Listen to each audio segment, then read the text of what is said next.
Can dogs play basketball? That is not the subject of the Jane Campion film, The Power of the Dog. For once, I am reviewing a new film. As you may know, I reviewed Jane Campion's An Angel at My Table on this channel a few weeks ago, and it was one of my favorite films of 2021. I thought, well, why don't I check out her new movie, The Power of the Dog? Since this is a new movie, there's a lot of people who are reviewing it, writing stuff about it right now. I'm going to try and go a step further than what I've seen around, and hopefully give you a new perspective on this movie, give you some things to think about. I'll talk about my initial impressions because, of course, I think they're highly significant. And I'll talk about a couple of bigger themes such as legends and uncertainty. We'll talk about the ending. We'll talk about dogs. To start out with, though, a note on new movies. I think it's a bit easier sometimes to convince people to watch a new movie. Believe me, I have a lot of experience trying to convince people to watch things. And when something is circulating out and about, when something is being talked about, when it's in the media, when it's in the news, when there are reviews, when other people have seen it, right? It's a lot easier to get other people to watch it. Makes sense.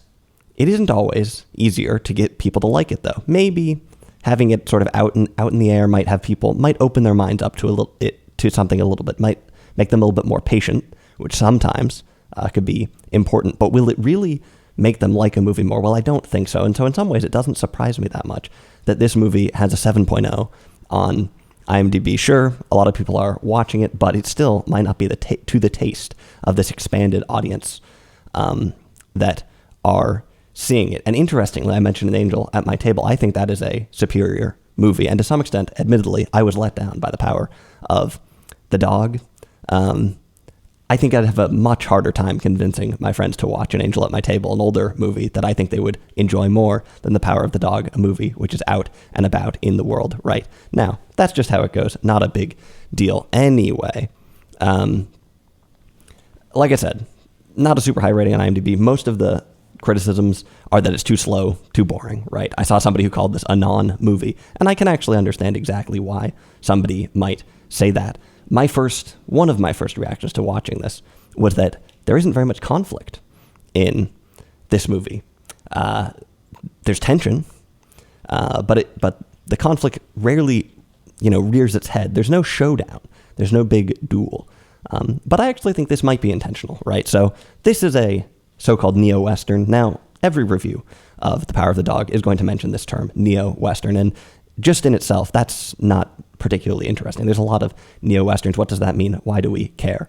Well, I don't know, but I'm going to touch on a number of reversals in this movie, a number of places where we do something different from what a traditional western might do, and already we've come to one, the fact that there is no showdown. Like I said, perhaps it's not some a huge accident on the part of the writer, the director, the entire crew and such, to not have a big duel. Perhaps that is what they were aiming for, to have a different sort of dramatic mechanisms from a traditional Western or traditional action movie. Interestingly, you might make a case that some of the big blockbuster films from Marvel, for instance, use some of the traditional Western stylings to some extent.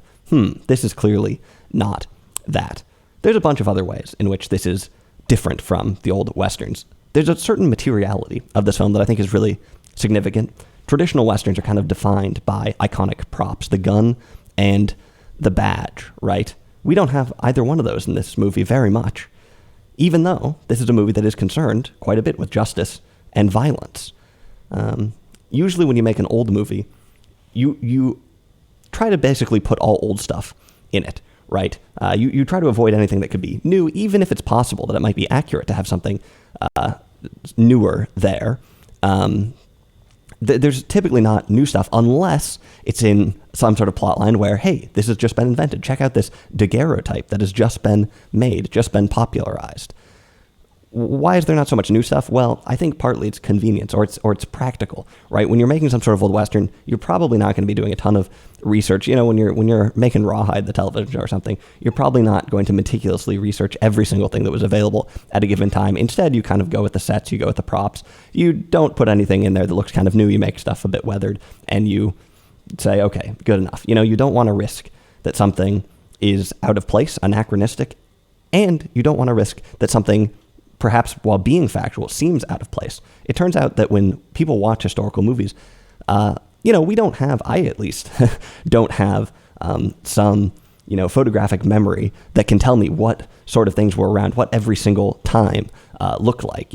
If we went back to 1863, what would be around? What would people be wearing? What would things be looking like? I don't know. When we watch movies, we use very simplified processes. We use we have sort of stereotypical eras in mind, right? People might have something in mind when they think of the medieval ages, when they think of the Renaissance. And that's kind of what we judge these movies against to some extent. And of course, this is kind of a self-fulfilling prophecy, kind of some circular reasoning in some sense, because movies themselves also put forward a certain time period like this. And so when movies kind of play it safe historically and kind of stick to what people tend to assume is like, oh, this is what the Old West looked like. Well, they also contribute to thinking, hey, this is what the Old West looks like. The circle goes around and around, and we get kind of a bland historical construction, right? How do movies construct the past? Very interesting question. But I say all this simply to say that this movie is kind of playing a different ballgame to some extent. Here, we have interesting other objects that are kind of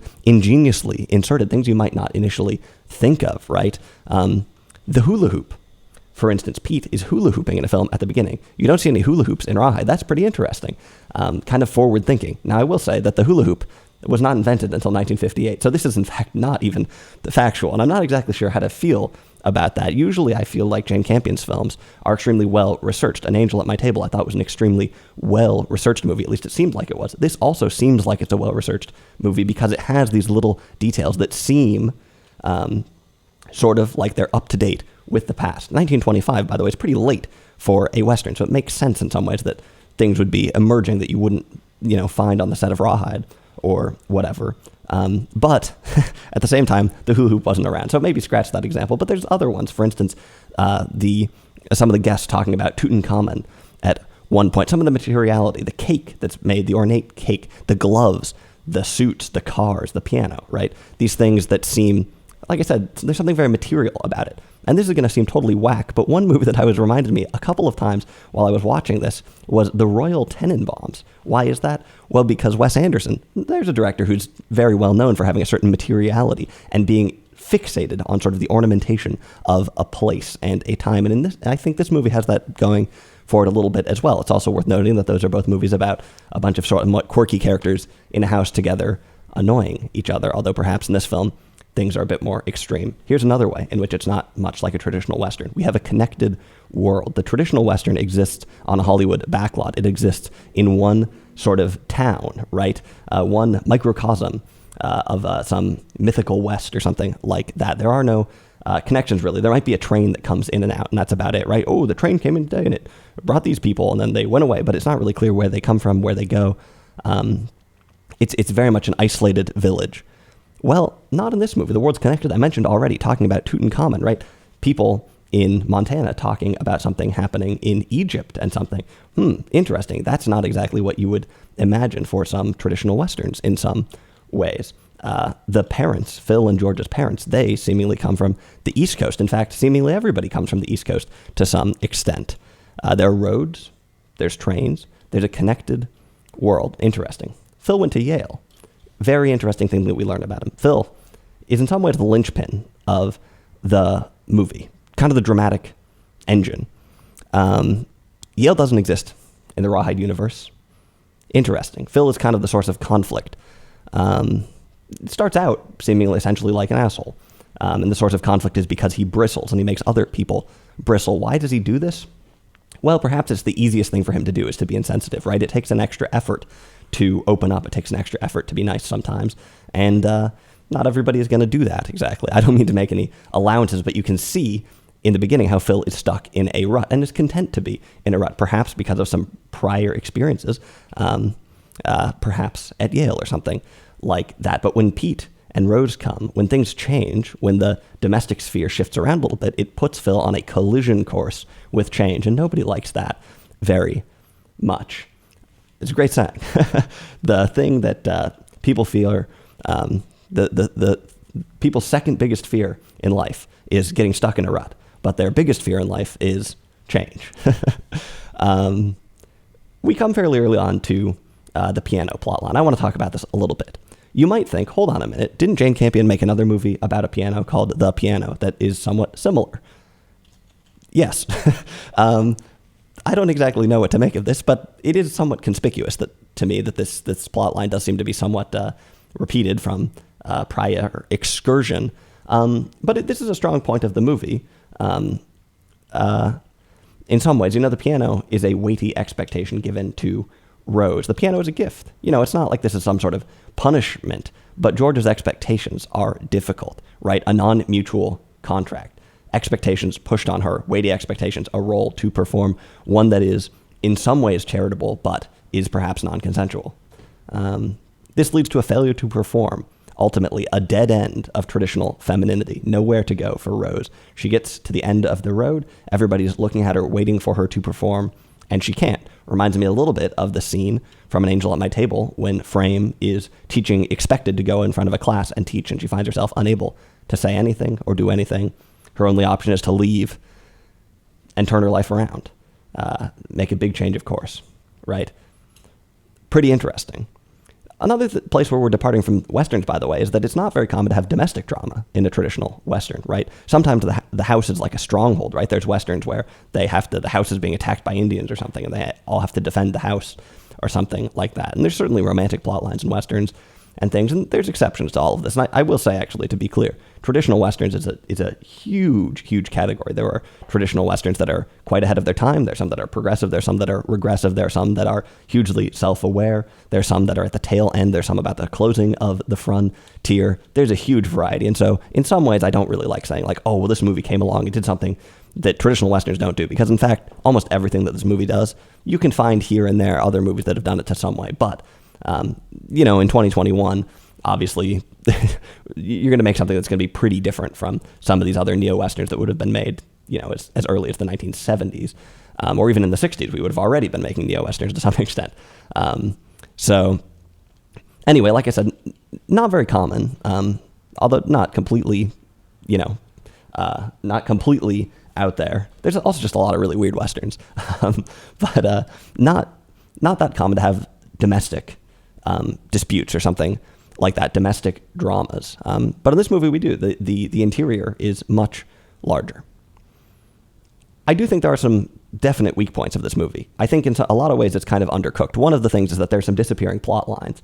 Disappearing plot lines, it's not always a problem. Movies can be cyclic. Things can come and go. Doesn't always matter. But here, to me, when I was watching it was a little bit conspicuous at times. I wondered, where did so-and-so go? For instance, this piano plot line is kind of never seen from again after it first runs its course. George goes on holiday for a large part of the movie, disappears. That's kind of interesting.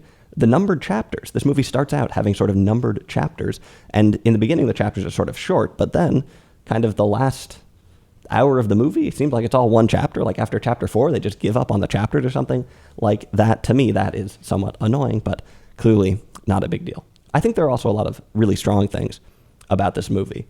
One of them is that this movie features average people. It's hard to feature average people in historical film. It's hard to make historical film seem like they're people kind of like me and you without it seeming like it's a failed historical movie. Now, I will say there were a couple lines in this movie that did not seem in place at all. For the most part, the dialogue seemed really kind of spot on, but there were a couple of times where it seemed like, wait a minute, that Rose sounds like she's like, some sort of like Los Angeles mom in 2020, not, out on the plains of Montana in 1925.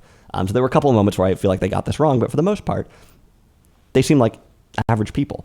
This is not how traditional Westerns work, right? Traditional Westerns have super powered people in them, superheroes to some extent in them, right? People who are incredible shots, people who have an incredible moral compass, people who are very hardworking, who are principled, right? The American dream in the traditional Western or something like that, right? Here there are no superpowers. Strength comes at a cost, right? To steel yourself against the loneliness, against the difficulties of that life comes at a cost. And this is another way to look at Phil's character, potentially. It's also interesting that most of the people in this movie are outsiders, pretty much all of them. In sort of the traditional Western, you kind of get the feeling that people have been around forever. They're experts on the terrain. They know everything about it. They've been there forever. They've got some deep connection with the land. But of course, this is not really true for the most part. And this movie does a good job of showing a lot of seasonal workers, and also showing that the family, operating the whole ranch, they're not really from around there. They haven't been there that long. Everybody is to some extent sort of passing through. And that's pretty interesting. This kind of takes us to legends, which I think is a big, big thing of the movie. Like I said, traditional Westerns, they have legendary characters, right? And in fact, the traditional Western itself is a legend. This movie is not a legend. It's a story about legends in some ways. There's a couple of legends in the movie. Obviously, Bronco Henry, legend. There's another one that's kind of interesting, which is the old lady in the coffin that the cook talks about.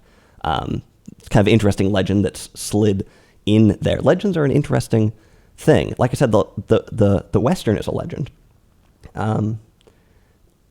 Here, it's interesting. The story of Bronco Henry, it doesn't come from nowhere. Rather than being legendary characters themselves, the characters here have to consume legends to get by. Like I said, they're outsiders. They're not strong. They need a crutch. They need something to hold on to. And to some extent, it is stories. To some extent, it is legends. And these are legends that, like I said, they don't spring from the rocks. They have to be created. Phil creates the legend of Bronco Henry by telling it to people, and he also feasts on that to get himself through the days. Interesting. Traditional Westerns are legends. There's maybe some parallel here between the ways that people would consume a traditional Western and stories about Bronco Henry, things like that. And does that extend perhaps to a certain sexual fascination? Maybe it does. Going from legends, we get some interesting things about morality. So you think of a show like The Rifleman. The Rifleman was a TV show featuring Chuck Connors playing Lucas McCain, and had his son in it, Mark McCain. A big part of The Rifleman was morality, right? As a Western, so there's like shooting and such, but a big part of it was Lucas teaching his son, Mark, or maybe Mark was the dad. I think that's right. But Lucas teaching him the way to do things. And it's not exactly clear cut, but there's always a formula to it. It is precise. It's mathematical when Lucas reasons his way to the right thing to do. Well, son, normally you wouldn't kill a man. Normally I wouldn't want blood on my hands, but this time it's different because this happened or something like that. There might be fine, but extremely significant details of the plot that decide a man's fate. Well, normally I wouldn't shoot, but you saw he went for his gun first, right, is crucial or something like that. Part of this Western thing is this extremely calculated morality, almost like a math problem. You can add things up. There's a certainty to it. But in this movie, we have basically the opposite. Because in some ways, this is a big morality play, except that almost all of the aspects of it are a bit ambiguous. Almost every time where there could be a showdown, it's not really clear what happens. There's a lot that's said that could be interpreted many different ways. And in fact, the climactic scene that might best reveal exactly where characters stand the night when Phil and Pete get together in the barn, well, we get a cutaway shot to some cows that are not exactly clear what's going on. This is, in contrast to a legend, much more like real life, where we operate on imperfect information, where being intense moral ground usually doesn't lead to a resolution, right? Usually it's not revealed at the end. In fact, we live our whole lives not being sure, never knowing exactly, and not knowing if having to take a probabilistic moral course based on what may or may not have happened or something, which is quite a bit different from the legend. Okay, I want to go through the actual plot a little bit, so here the spoilers start, to kind of hammer home what I was just talking about. So the last sort of part of the movie kind of gets into gear, kind of starts going when Phil starts to reach out to Pete a little bit. And when this happens at first, you think, well, is this some sort of trap? Pete has just been sort of whistled at, called a Nancy by all the farmhands and such, so it's possible that Phil has genuine empathy for him, but it seems maybe more likely that it's going to be a trick, right? That Phil's going to bring him close and then he's going to cut him loose or something like that and embarrass him again. But then they see the dog together. They look out into the mountains and they see this dog, which is interesting. Seeing the dog in the hills would be something that you would see if you were a local, potentially. If you'd lived there for a long time, that would be knowledge passed down from generations. Like I said, these are all outsiders, and so there's a particular significance to that interpretation of the hill. It's also possible that this is a shibboleth for common sexual interest, right? And that could be when the relationship really takes off. It seems like it is. Rose's condition deteriorates as we go along this, and noticing this, Pete takes some time to look through some various textbooks. Then he goes out to find the cow with the anthrax. He takes some of the hide from it. To me, it didn't seem like he took nearly enough hide to get all the strips that he had later on, but I guess he does. Then when they're out on a trip, Phil and Pete, this, by the way, I thought was by far the strongest scene in the movie, is Phil and Pete sitting against the logs and discussing things. Extremely strong scene, in my opinion, best part of the movie. When they come back, Rose is giving away the hides. Pete provides the anthrax to Phil. He weaves it with his bare hands in the water. They have a moment together. It's unclear exactly what happens, but cows happen. And then Phil dies, and Pete has a moment of reflection, and Rose and George seem to patch things up to some extent. Okay. To me, when I watched this movie, it was unambiguous. It seemed pretty clear that Pete had deliberately given Phil the anthrax infused rawhide in order to kill him. That said, there is a minor detail with this, which is that Phil only cuts his hand after Pete has gotten the anthrax. And so if there would have been no way necessarily for Pete to have planned to get the anthrax to do this, because so many events that actually lead to it happening haven't happened yet and would be very difficult to predict. For instance, now I will say the cow happens, I think it happens after the rope, right? So maybe he's thinking about getting it into the rope somehow, but you got to keep in mind he doesn't know that the hand is going to be cut, and he also doesn't know that Rose is going to give away the hides. So it would have been very difficult to plan this out from the beginning. But like I said, when I watched the movie, I assumed that's more or less how it's supposed to go. Now, I don't really like to spin my brain around too much on ambiguous endings. There are tons of movies that are ended ambiguously, and some people exhaust a lot of time and energy debating which way it is. Well, it's ambiguous. That's the point, right? And to some extent, I think this movie is in that territory. Although, like I said, that's how I viewed it, and I think that's a fairly straightforward viewing. But at the same point, there are nuances to the ending, and these nuances I think are crucial to understanding like the point of the movie, right? So to some people, maybe the ending of the film would be clear cut, and it would be it's a heroic ending for Pete, right? Phil is this bad guy, this asshole. He gets a comeuppance, the punishment for being intolerant, right?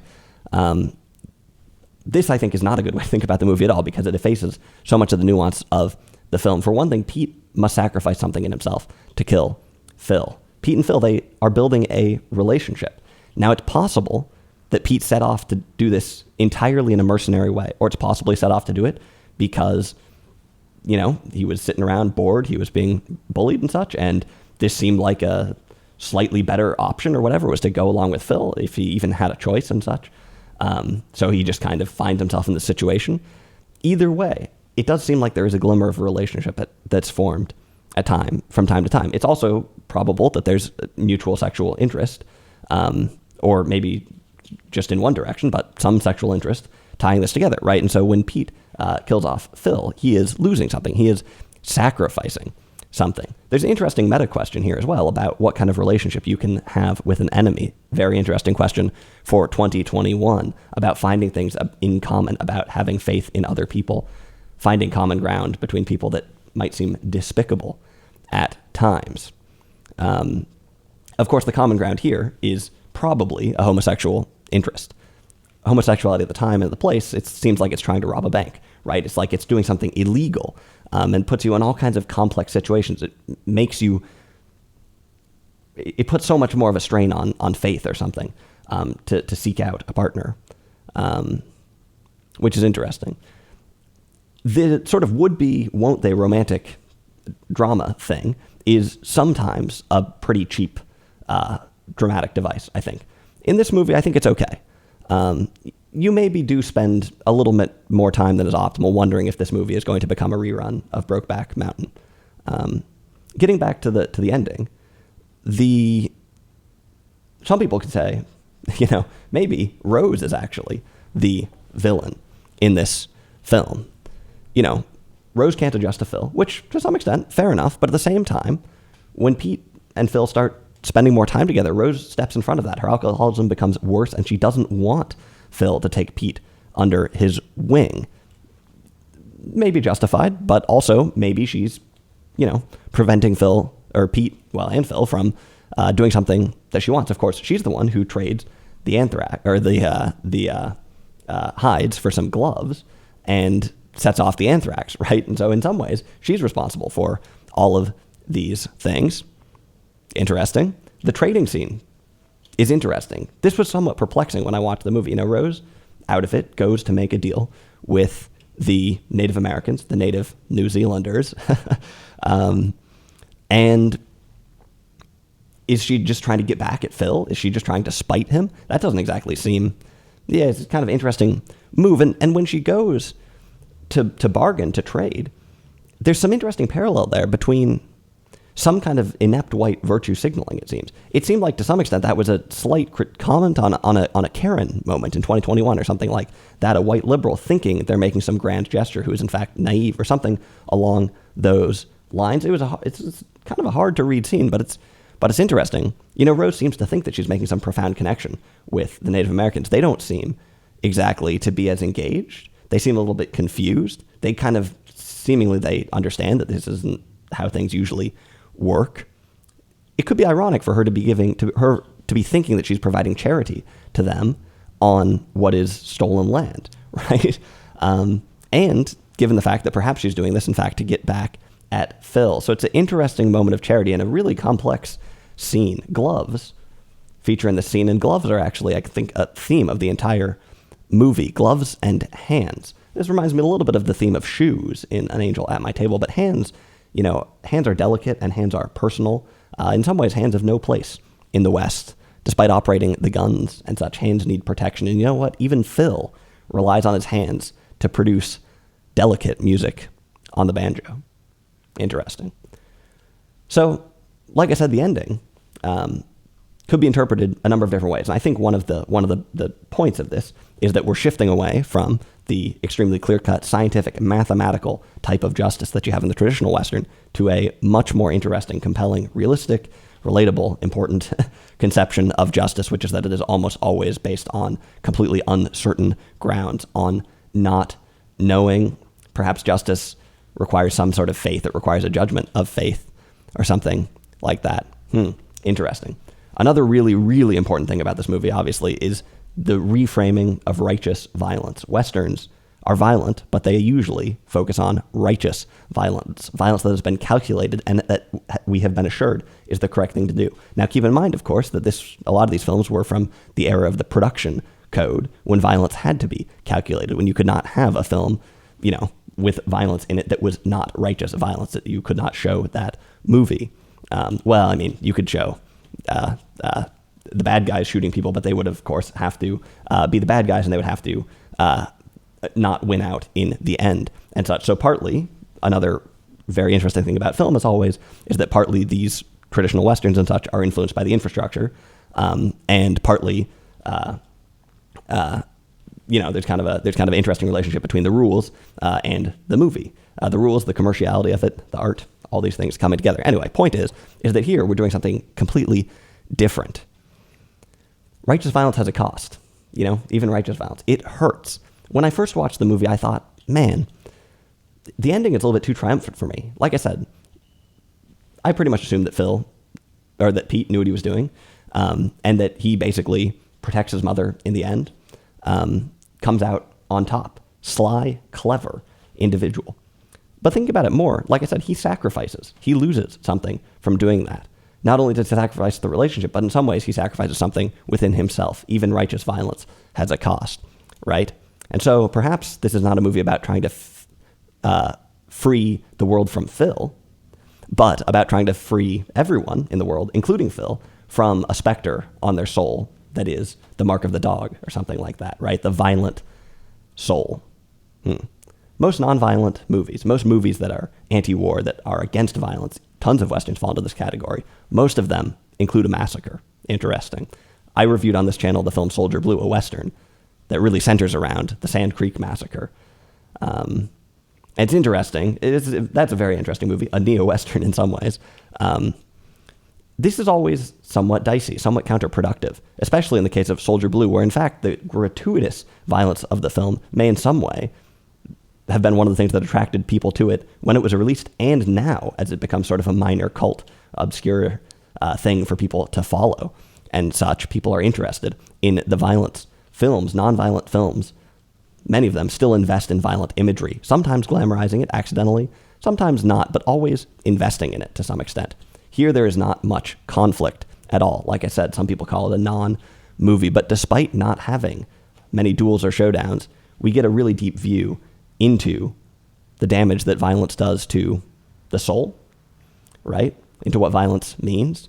And we get a pretty compelling nonviolent film, a pretty compelling cry for gentleness and tolerance, despite circumstances, even in places where it could be very difficult, even in places where a showdown might be the most expected thing.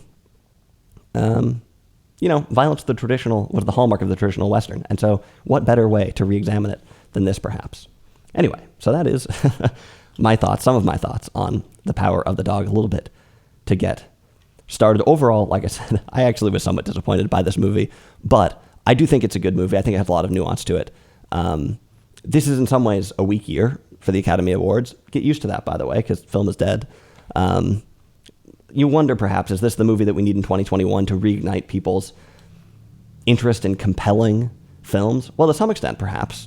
This movie actually is a critique on other neo-westerns, things taking the Wild West to the comic book domain. In some ways, this maybe is a very timely film. Also, in some of its social messaging, it feels like a very timely film. But on the other hand, it seems like for the average viewer of today, doesn't move fast enough. And to me, I felt like there were enough kind of half-baked elements in it that, I'm right in the target demographic for this movie, and I wasn't entirely enamored by it. So is it the movie that will reignite our hunger for interesting, complex, challenging cinema? Well, I don't know.